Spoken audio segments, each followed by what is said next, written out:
You may be already protecting yourself against identity theft, but you may not know about medical ID theft. Now, turns out it's actually easier to protect your financial well-being than our own physical well-being. Consumer reporter Michelle Buckman has the real deal on a scam that threatens your health. A nightmare. It's been a nightmare. Nicole Robinson is perfectly healthy, but the medical bills keep piling up. I've done this now for 8 years, and I'm tired. I'm tired of trying to clean up a mess that someone else made. For more than 8 years, another woman with the same name has been in and out of doctor's offices. But the bills always end up in Nicole Robinson's mailbox. And because the collection notices come in and go out, I mean, I don't know any given day what my credit score is. It's not an innocent mix-up. It's a scam called medical ID theft. I don't know when this will stop for me. I don't know when I'll be free of her. Medical identity theft is when a crook uses someone else's health insurance to steal medical services.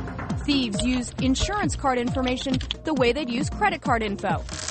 It could be for anything from prescriptions to surgery. I know there have been cases even of people getting cosmetic surgery using someone else's identifying information. In 2006, this Philadelphia man pled guilty to insurance fraud. The Attorney General says he stole his coworker's insurance to get Viagra prescriptions. A year earlier, a man was arrested for racking up $144,000 in medical bills at Philly hospitals using an innocent victim's insurance info. There are more than 250,000 cases of medical ID theft in the U.S. every year. For the victim, getting stuck with a bill for a procedure you never even had is bad enough. But this has far more serious implications. The real problem with medical identity theft is that it changes your medical files. Pam Dixon is executive director of the World Privacy Forum, a nonprofit privacy rights organization, and one of the first to study this crime.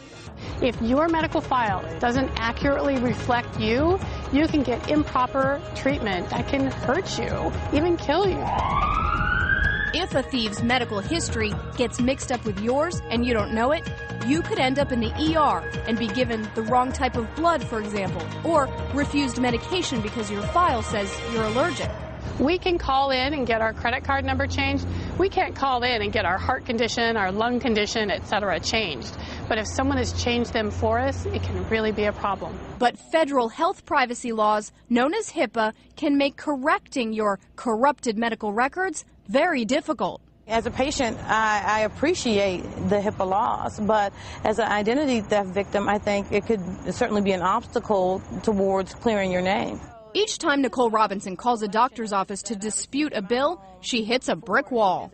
They don't really want to talk to you because of privacy laws. They don't want to give you information if you're not the patient. Risk analysis that include a number of threat scenarios. Robinson and Dixon teamed up in Washington, D.C. to fight for legislation that would help, not hinder, victims of medical ID theft. Until then, get copies of your healthcare records now, before it happens to you. Because one of the first things that happens to victims is that hospitals won't give them the records.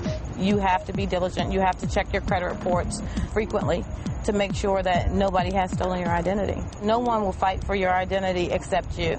So remember, your insurance card is as valuable as your credit card. Now call your insurer immediately if it goes missing, and be careful of those offers for free medical services. They may be a con just to obtain your information.